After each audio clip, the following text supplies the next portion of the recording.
Vamos a los temas. Sin duda Argentina, que sufre una caída histórica en su bolsa de 37%, con efecto también para nuestras propias inversiones en el país trasandino, y varios puntos acá a considerar. Primero, nuevamente el fracaso de las encuestas. Recordemos que las encuestas daban a Mauricio Macri, digamos, en oposición con la dupla Fernández-Fernández, con una diferencia que podía llegar a los 8 puntos y fue más de 15 puntos de diferencia.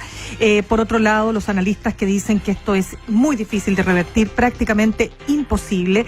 Y muchos se preguntan, bueno, más allá de lo que dice Macri dice, el kirchnerismo tiene una pésima propaganda, digamos, a nivel internacional, y sin embargo la mayor parte de los argentinos sí se inclinó justamente por esa opción. Lo que se establece como argumentos, por ejemplo, fue el aumento de la pobreza, el desempleo, la desigualdad, un gobierno que ha tenido 4 años de recesión, es decir, la economía. ¿Y quiénes le dieron el voto? Bueno, finalmente los sectores medios, sobre todo los medios bajos, y esa es la realidad. O sea, el argentino quiere que vuelva, ¿no es cierto?, una opción como la que había, ¿no es cierto?, con Cristina Fernández, que le daba una electricidad y un gas subvencionado, ¿verdad?, a precios absolutamente bajísimos, todo lo cual cambió con la llegada de Mauricio Macri, etcétera.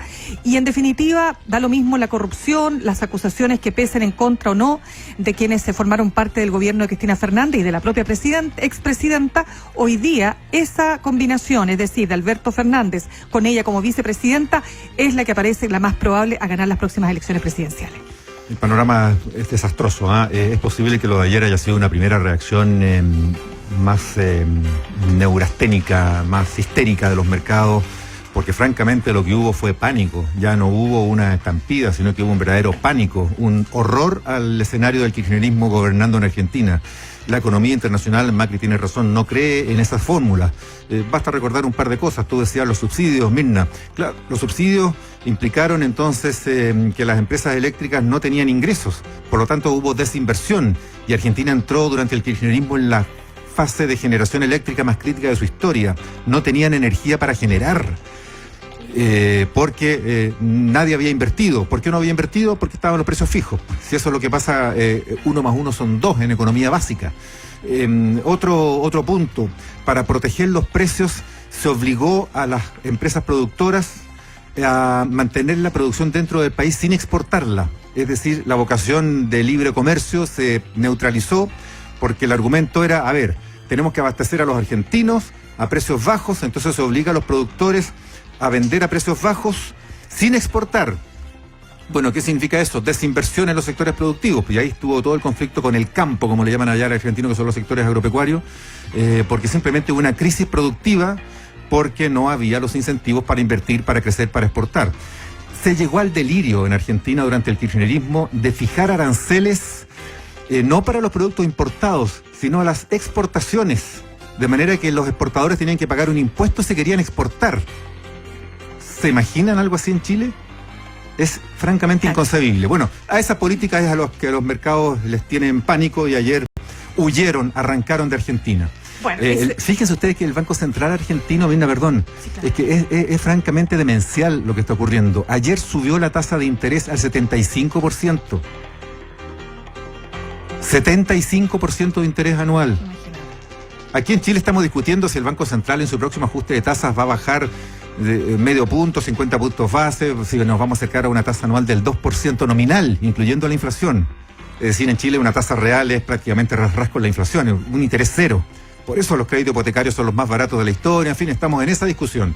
En Argentina tienen un interés del 75% anual. Bueno, yo creo que uno diría que, pucha, que bueno sería invertir allá con un interés del 75% de retorno. Exacto. Las pinzas se lo come la inflación.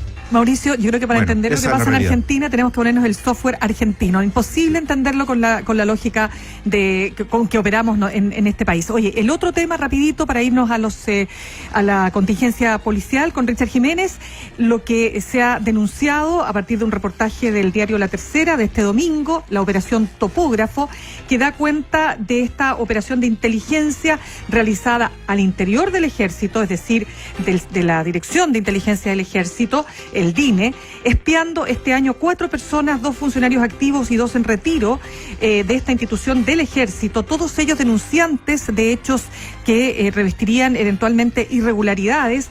También la situación que afecta a ciertos periodistas, como el periodista Mauricio Weibel, en una operación que precedía esta, que es la operación W, que es precisamente una indagación en contra de Mauricio Weibel, quien es autor, recordemos, de este libro llamado Traición a la Patria, todos los detalles del desfalco, ¿no es cierto?, que se produjo al interior del Ejército con dineros que provenían de la ley reservada del cobre, y que ha tenido una serie de coletazos, finalmente alcanzando en otras áreas, en otras aristas, digamos, de este gran acto de corrupción al interior del Ejército, ni más ni menos que a 2 comandantes en jefe del Ejército. Bueno, básicamente la tesis del reportaje lo que plantea es que si bien el ministro de Defensa ha dicho que la actuación de los agentes de inteligencia ha estado en el marco de la ley de inteligencia dictada y promulgada en 2004 bajo el gobierno de Ricardo Lagos, que obliga a cualquier acción de inteligencia a tener autorización judicial, uno se pregunta, bueno, ¿y qué pasa? ¿Cómo se denuncian las irregularidades al interior de una institución? Si por denunciarlas me van a empezar a perseguir a mí, o sea, de perseguidor voy a ser el perseguido, un tema que vamos a dejar pendiente, lo vamos a estar discutiendo, pero que de todas maneras reviste a mí me genera una alta preocupación, Mauricio, porque hay que saber entonces, bueno, cuáles son los mecanismos que tienen justamente las instituciones castrenses para poder denunciar la corrupción y los casos de irregularidad. Temas con los que vamos a estar aquí analizando y comentando con nuestros periodistas y con los siguientes.